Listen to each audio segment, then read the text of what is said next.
Yes students, a very good evening to you all and welcome to Enlightened Educators. So first time ರಿವ್ಯಾಲ್ಯೂಷನ್ಗೆ ಸಂಬಂಧಪಟ್ಟಂತೆ ಮತ್ತೊಮ್ಮೆ ಒಂದು ವಿಡಿಯೋನ ಮಾಡ್ತಾ ಇದ್ದೀನಿ. ಯಾಕೆ ಅಂತ ಹೇಳಿದ್ರೆ ಭಾಳಷ್ಟು ಜನ ಇನ್ನೂ ನನಗೆ ಕಾಮೆಂಟ್ಸ್ ಮಾಡ್ತಾನೆ ಇದ್ದೀರಾ ಸ್ಟೇಟಿಂಗ್ ದಟ್ ಮ್ಯಾಮ್ ನನಗೆ 13 ಬಂದಿದೆ 11 ಬಂದಿದೆ, ನಾನು ಆ ಥರ ಬರ್ದಿದ್ದೆ ಮ್ಯಾಮ್, ಈ ಥರ ಬರ್ದಿದ್ದೆ ಮ್ಯಾಮ್, ಅಪ್ಲೈ ಮಾಡ್ಬೋದಾ ಮಾಡಬಾರ್ದಾ ಅಂತ ಹೇಳಿ. ಸೊ ಆಲ್ರೆಡಿ ನಾನು ಹೇಳಿದಂತೆ it is based upon your confidence, ಆಯಿತಾ. ಆ್ಯಂಡ್ ಇನ್ನೊಂದು ಕ್ವಶನ್ ಬಂದಿದೆ. ಸೊ ಇನ್ನೊಂದು ಕ್ವಶನ್ ಅಂದರೆ ತುಂಬ ಇಂಪಾರ್ಟೆಂಟ್ ಕ್ವಶನ್ ಇದು. ಸೊ ಇಲ್ಲಿ ನೋಡಿ, ma'am will this first semester backlog effect in engineering career ಅಂತ. ಈ ಫಸ್ಟ್ ಸೆಮಿಸ್ಟರ್ದು ಬ್ಯಾಕ್ಲಾಗ್ ಬಂದು ಏನಾದರೂ ನಮ್ಮ ಇಂಜಿನಿಯರಿಂಗಲ್ಲಿ ಎಫೆಕ್ಟ್ ಆಗುತ್ತಾ ಅನ್ನೋ ಅಂಥದ್ದನ್ನು ಕೇಳಿದ್ದಾರೆ. ಪ್ರಶ್ನೆನ ನೋಡಿ, ಇದಕ್ಕೆ ಕೇಳಿದ್ದಾರೆ, ಆಯಿತಾ. ಸೊ ಈ ಪ್ರಶ್ನೆನ ಕೇಳಿದ್ದಾರೆ.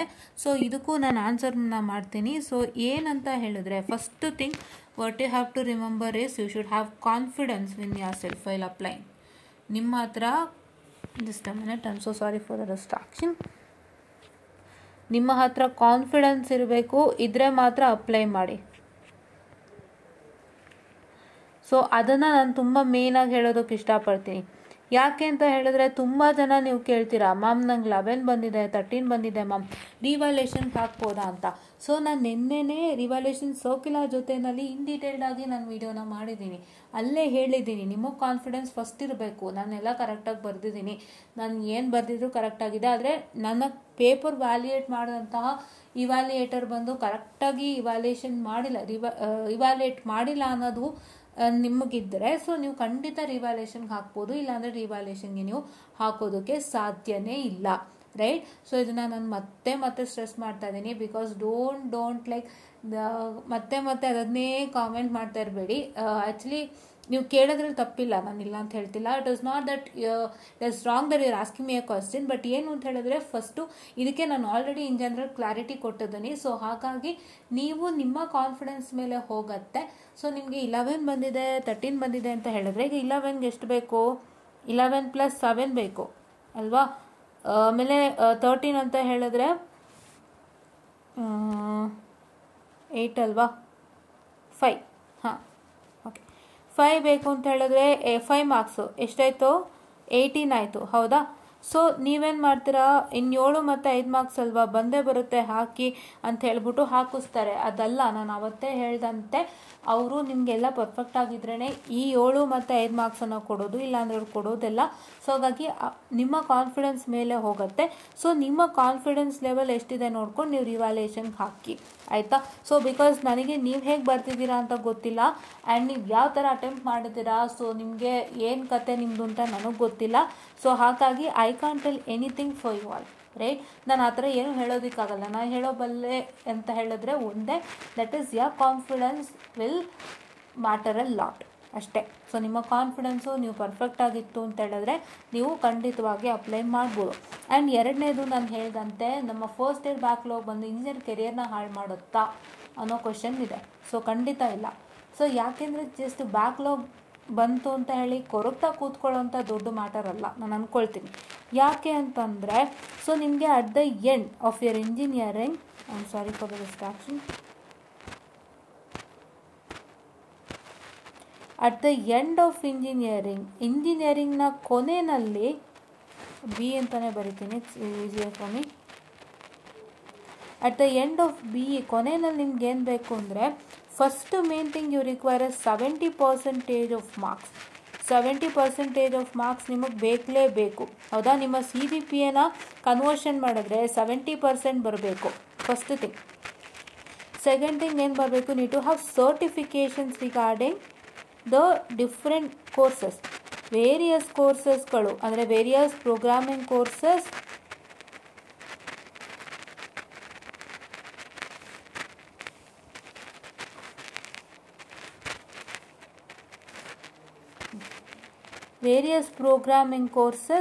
ಮತ್ತು ವೇರಿಯಸ್ ಇವಾಗ ಯಾವ್ದಾದ್ರು ಕಂಪನಿದು ಕೋರ್ಸಸ್ಗಳಿದ್ರೆ, ಕಂಪನಿ ಸರ್ಟಿಫಿಕೇಷನ್ ಕೋರ್ಸಸ್ ಅಂತ ಇದ್ದರೆ ಅದನ್ನು ಕೂಡ ನೀವು ಮಾಡ್ಕೊಳ್ಬೋದು ಸ್ಟೂಡೆಂಟ್ಸ್, ಆಯಿತಾ. ಕಂಪನಿ ಸರ್ಟಿಫಿಕೇಷನ್ ಕೋರ್ಸಸ್ ಇವಿರಬೇಕು. ಆ್ಯಂಡ್ ನಿಮಗೆ ಮೇಯ್ನಾಗಿ ನಾಲೆಡ್ಜ್ ಇರಬೇಕು.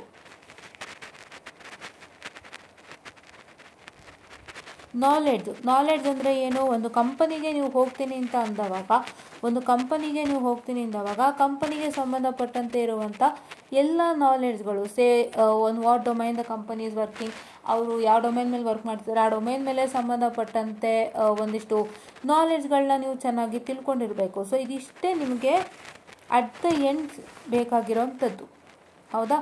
ಸೊ ನಿಮ್ಮ ಬ್ಯಾಕ್ಲಾಗ್ ಬಂದು ಯಾವುದೇ ರೀತಿ ಎಫೆಕ್ಟ್ ಮಾಡೋದಿಲ್ಲ.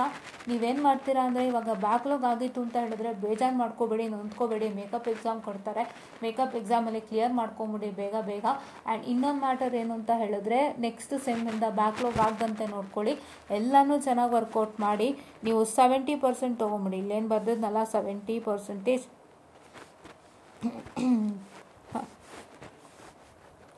ಈ 70%ಅನ್ನು ತೊಗೊಂಬಿಡಿ, 70%ಅನ್ನು ತೊಗೊಳ್ಳಿ. Plus what I can say this which one that is certification programming ಕೋರ್ಸಸ್ಗಳಾಗಿರ್ಬೋದು, ಅಥವಾ ಯಾವುದೇ ಒಂದು ಕಂಪನಿ ರಿಲೇಟೆಡ್ ಪ್ರೋಗ್ರಾಮಿಂಗ್ ಕೋರ್ಸಸ್ಗಳಾಗಿರ್ಬೋದು ಮಾಡಿಕೊಂಡು ನೀವು ನಿಮ್ಮ ಸ್ಕಿಲ್ಸನ್ನು ಅಪ್ಡೇಟ್ ಮಾಡ್ಕೊಳ್ಳಿ. ನಿಮ್ಮ ರೆಸ್ಯೂಮೇನಲ್ಲಿ ತುಂಬ ಚೆನ್ನಾಗಿ ನೀವು ಒಂದು ರೆಸ್ಯೂಮೇನ ಮತ್ತು ಕವರ್ ಲೆಟರ್ನ ಅಪ್ಡೇಟ್ ಮಾಡ್ಕೊಳ್ಳಿ. ಎಲ್ಲನೂ ನೀವು ಅಪ್ಡೇಟ್ ಮಾಡಿಕೊಂಡು ನೀವು ಕಂಪನಿ ಇಂಟರ್ವ್ಯೂಗೆ ಹೋಗಿ ಚೆನ್ನಾಗಿ ಅಟೆಂಡ್ ಮಾಡಿ. ಯಾವುದೇ ರೀತಿ ವಾಟ್ ಐ ಕ್ಯಾನ್ ಸೇ ಯೋಚನೆಯನ್ನು ಮಾಡಬೇಡಿ. ಸೊ ಇಡೀ ಇಂಜಿನಿಯರಿಂಗ್ ಕೆರಿಯರ್ ಹಾಳಾಗುತ್ತಾ ಅನ್ನೋ ಯೋಚನೆನ ದಯವಿಟ್ಟು ಬಿಟ್ಬಿಡಿ. ಇವಾಗಿಂದನೇ ನೀವು ತುಂಬ ಸೀರಿಯಸ್ಸಾಗಿ ಮಾರ್ಕ್ಸನ್ನು ತೊಗೊಂಡೆ ನಿಮ್ಮ ಬ್ಯಾಕ್ಲಾಗ್ ಕೂಡ ಲೆಕ್ಕಕ್ಕೆ ಬರಲ್ಲ, ರೈಟ್?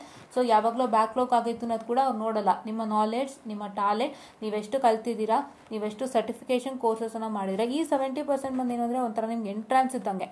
ಲೈಕ್ ಇವಾಗ ಒಂದು ಕಂಪ್ನಿಗೆ ಹೋಗಬೇಕು ಅಂದರೆ ಇಷ್ಟು ಪರ್ಸೆಂಟೇಜ್ ಕ್ರೈಟೀರಿಯಾ ಇರಬೇಕು ಅಂತ ಹೇಳ್ತಾರೆ. Almost basically 60% is the minimum criteria. ಎಷ್ಟು? 60 ಮಿನಿಮಮ್ ಕ್ರೈಟೀರಿಯಾ. ಸೊ 60% ಅಂತ ಹೇಳುವಾಗ 60% ಇದ್ದರೆ ಒಳಗೆ ಬಿಡ್ತಾರೆ, ಆಯಿತಾ? ಅದೇ ಮಿನಿಮಮ್ ಕ್ರೈಟೀರಿಯಾ. ಸೊ ಅಷ್ಟೇ, ನಿಮ್ಗೆ ಇನ್ನೇನು ಇಲ್ಲ ಅಲ್ಲಿ. ನಿಮಗೆ 60% ಬಂತ ಬಿ ಇಲ್ಲಿ, 60 ಬಂದಿದೆಯಾ, this the minimum criteria for the company ಅಂತ ಕಂಪನಿ ಒಳಗಡೆ ಬಿಡ್ತಾರೆ. ಅಲ್ಲಿ ಒಳಗಡೆ ಬಿಟ್ಟ ಮೇಲೆ what is that going to happen is that ನಿಮಗೆ ಇಂಟರ್ವ್ಯೂ ನಡೆಯುತ್ತೆ. ಫಸ್ಟ್ ಆಪ್ಟಿಟ್ಯೂಡು, ಆಮೇಲೆ ಜನರಲ್ ಡಿಸ್ಕಷನ್, GD ರೌಂಡ್ ಇರುತ್ತೆ, ಆಮೇಲೆ ಇಂಟರ್ವ್ಯೂ ಬರುತ್ತೆ ಲಾಸ್ಟ್ಲಿ HR ಜೊತೆ. ಆವಾಗ ನಿಮ್ಮ ರೆಸ್ಯೂಮೆ ಕೇಳ್ತಾರೆ. ನಿಮ್ಮ ರೆಸ್ಯೂಮೆ ಕೇಳಿದಾಗ ನಿಮ್ಮ ರೆಸ್ಯೂಮೆನಲ್ಲಿ you need to have the certification courses, programming courses, ಪ್ರೋಗ್ರಾಮಿಂಗ್ಗೆ ಸಂಬಂಧಪಟ್ಟಂಥ ಸರ್ಟಿಫಿಕೇಷನ್ ಕೋರ್ಸಸ್, ಪ್ಲಸ್ ಒಂದಿಷ್ಟು ಕಂಪನಿಗಳು ಸರ್ಟಿಫಿಕೇಷನ್ ಕೋರ್ಸಸ್ ಕೊಡ್ತಾ ಇರ್ತಾರೆ. ಸೊ ಅದನ್ನು ತೆಗೆದು ಇಟ್ಕೊಂಡಿರಬೇಕು, ಅದೆಲ್ಲ ನಿಮ್ಮ ಹತ್ರ ಇರಬೇಕು. ಸೊ ಅದನ್ನೆಲ್ಲ ನೀವು ತೋರಿಸಿ, ನೀವು ಅದ್ರ ಬಗ್ಗೆ ತುಂಬ ಚೆನ್ನಾಗಿ ಹೇಳಿದಾಗ ಅಥವಾ ಅವ್ರು ಕೇಳಿರೋಂಥ ಪ್ರಶ್ನೆಗೆ ತುಂಬ ಚೆನ್ನಾಗಿ ಉತ್ತರ ಕೊಟ್ಟಾಗ ನಿಮಗೆ ಒಳ್ಳೆ ಕಡೆ ಕೆಲಸ ಸಿಗುತ್ತೆ. So this backlog will not affect any of your engineering career. At the end ನಿಮ್ಗೆ ಇಷ್ಟು ಬೇಕು. ಸೊ ಇವಾಗಿಂದನೇ ಇಷ್ಟಕ್ಕೆ ನೀವು ಏನು ಮಾಡ್ತು ಅಂತಂದರೆ ತುಂಬ ಹೆಲ್ಪ್ ಆಗುತ್ತೆ. ಆ್ಯಂಡ್ ನೀವು ಇವಾಗಿಂದನೇ ಫಸ್ಟ್ ಇಯರ್ ಸ್ಟೂಡೆಂಟ್ಸ್ ಕೋರ್ಸಸ್ಗಳನ್ನ ಮಾಡ್ಕೋಬೋದು. ನಾನು ಇಂಟರ್ಶಾಲಾ ಬಗ್ಗೆ ಹೇಳಿದ್ದೀನಿ, ದಯವಿಟ್ಟು ಇಂಟರ್ಶಾಲಾನ ಫಾಲೋ ಮಾಡಿ, ಇಂಟರ್ಶಾಲಾ ಕೋರ್ಸಸ್ ತೊಗೊಳ್ಳಿ.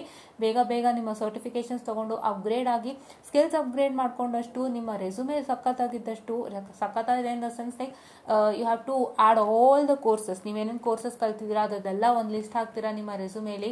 ಆ್ಯಂಡ್ ಅದು ನಿಮ್ಮ ಹೈಲೈಟ್. ಆ್ಯಂಡ್ ಅದನ್ನು ಅವ್ರು ನೋಡಿದ ತಕ್ಷಣ ಏನು ಮಾಡ್ತಾರೆ, they'll be more happier than enough. And ಅದ್ರ ಸರ್ಟಿಫಿಕೇಷನ್ಸ್ ಎಲ್ಲ ನೋಡಿದಾಗ ಖುಷಿಪಟ್ಟು ನಿಮ್ಮನ್ನು ಇನ್ನೂ ಚೆನ್ನಾಗಿ ಇಂಪ್ರೂವ್ ಮಾಡಿ ನಿಮ್ಮನ್ನು ಕೆಲಸಕ್ಕೆ ತೊಗೊಳ್ತಾರೆ. ಸೊ ಇವೆಲ್ಲ ನಿಮಗೆ ಒಂದು ಪ್ಲಸ್ ಪಾಯಿಂಟ್. ಸೊ ದಯವಿಟ್ಟು ಯಾವುದೇ ಥರ ಯೋಚನೆ ಮಾಡಬೇಡಿ, ಕೊರಗಬೇಡಿ. ಬ್ಯಾಕ್ಲಾಗ್ ಆಗೋಯ್ತು, ಇಡೀ ಇಂಜಿನಿಯರಿಂಗೇ ಮುಗ್ದೋಯ್ತು ಅನ್ನೋ ಥರ ಏನೂ ಆಗಿಲ್ಲ. ಇನ್ನೂ ನಿಮ್ಗೆ ಎಷ್ಟು ಸೆಮಿಸ್ಟರ್ ಇದೆ? Still you have 7 semesters with you. ಆ 7 ಸೆಮಿಸ್ಟರ್ನ ಚೆನ್ನಾಗಿ ಮಾಡಿಕೊಂಡು 70% ಅಥವಾ 60% ತೊಗೊಂತು, ಮತ್ತು ಕೋರ್ಸಸ್ಗಳೆಲ್ಲ ಮಾಡ್ಕೊತು, ಆ್ಯಂಡ್ ನೀವು ನಾಲೆಡ್ಜ್ನ ಚೆನ್ನಾಗಿ ಇಟ್ಕೊಂಡಿತ್ತು ಅಂತ ಹೇಳಿದ್ರೆ, ಸೊ ಏನಾಗುತ್ತೆ ಅಂತ ಹೇಳಿದ್ರೆ you will 100% succeed in engineering. 100% ಇಂಜಿನಿಯರಿಂಗಲ್ಲಿ ಸಕ್ಸೀಡ್ ಮಾಡ್ಬೋದು, ಓಕೆನಾ? ಸೊ ಹಾಗಾಗಿ ದಯವಿಟ್ಟು ಅದೊಂದು ಕಮೆಂಟ್ಗೆ ನಾನು ಅವ್ರಿಗೆ ಪರ್ಸ್ನಲ್ ಆಗಿ ಉತ್ತರ ಕೊಟ್ಟಿದ್ದೀನಿ. ಪ್ಲಸ್ ಇಲ್ಲೂ ಹೇಳಬೇಕಾಯಿತು, because this is a general question ಅಂತ ನಾನು ತೊಗೊಂಡಿದ್ದೀನಿ, ಯೂನಿವರ್ಸಲ್ ಕ್ವಶನ್ ಅಂತ. ಬಿಕಾಸ್ ತುಂಬ ಜನಕ್ಕೆ ಇದು ಯೋಚನೆ ಬಂದಿರ್ಬೋದು. ಸೊ ಎಲ್ಲರಿಗೂ ಇದು ಉತ್ತರ. ಸೊ ಈ 3 ಕಡೆ ಫೋಕಸ್ ಮಾಡಿ. ಒಂದು, ಒಳ್ಳೆ ರಿಸಲ್ಟ್ ತೊಗೋಬೇಕು, ಒಳ್ಳೆ ಪರ್ಸೆಂಟೇಜ್ ತೊಗೋಬೇಕು ಅಂತ ಫೋಕಸ್ ಮಾಡಿ. ಆಮೇಲೆ ಅದ್ರ ಜೊತೆಗೆ ನಿಮ್ಮ certification courses and company certification courses based upon programming and other domain, ಅದನ್ನು ನೀವು ಕಲಿತಾ ಹೋಗಿ, ಸರ್ಟಿಫಿಕೇಷನ್ಸ್ ತೊಗೊಳ್ತಾ ಹೋಗಿ, ನಿಮ್ಮ ಫ್ರೀ ಟೈಮಲ್ಲಿ ಮಾಡ್ಕೊಳ್ತಾ ಹೋಗಿ. ಅದರಲ್ಲೂ ಇವಾಗಿಂದನೇ ಮಾಡಬೇಕು. ಇವಾಗಿಂದನೇ ಮಾಡ್ತು ಅಂದರೆ ನಿಮ್ಮ ಫೈನಲ್ ಇಯರ್ ಅಥವಾ ನಿಮ್ಮ 6th ಸೆಮಿಸ್ಟರ್ಗೆ ಬರ್ಡನ್ ಆಗೋದಿಲ್ಲ. ಸೊ ನೀವು ರೆಸ್ಯೂಮೆಗೆ ಫೈನಲ್ ಸೆಮಿಸ್ಟರ್ ಅಷ್ಟರಲ್ಲಿ ಇವೆಲ್ಲ ಅಪ್ಡೇಟ್ ಆಗಿರಬೇಕು. ಸೊ ಹಾಗಾಗಿ ಇವಾಗಿಂದನೇ ಮಾಡ್ಕೊಳ್ಳಿ. ಆ್ಯಂಡ್ ನೀವು ಒಳ್ಳೆ ಒಳ್ಳೆ ನಾಲೆಡ್ಜನ್ನು ಇಟ್ಕೊಂಡಿರಿ. ಒಳ್ಳೆ ನಾಲೆಡ್ಜ್ ಇದ್ದರೆ ನಿಮಗೆ ಎಲ್ಲ ಥರ ನೀವು ಇಂಜಿನಿಯರಿಂಗಲ್ಲಿ ಸಕ್ಸೀಡ್ ಆಗ್ಬೋದು, ಒಳ್ಳೆ ಕಂಪ್ನಿಲೇ ಕೆಲಸ ತೊಗೋಬೋದು. ಸೊ ದಯವಿಟ್ಟು ಈ ಥರ ಎಲ್ಲ ಯೋಚನೆಗೆ ಒಳಗಾಗದಂತೆ please to the best in your future ಅಂತ ಹೇಳ್ತಾ I just wind up the session all.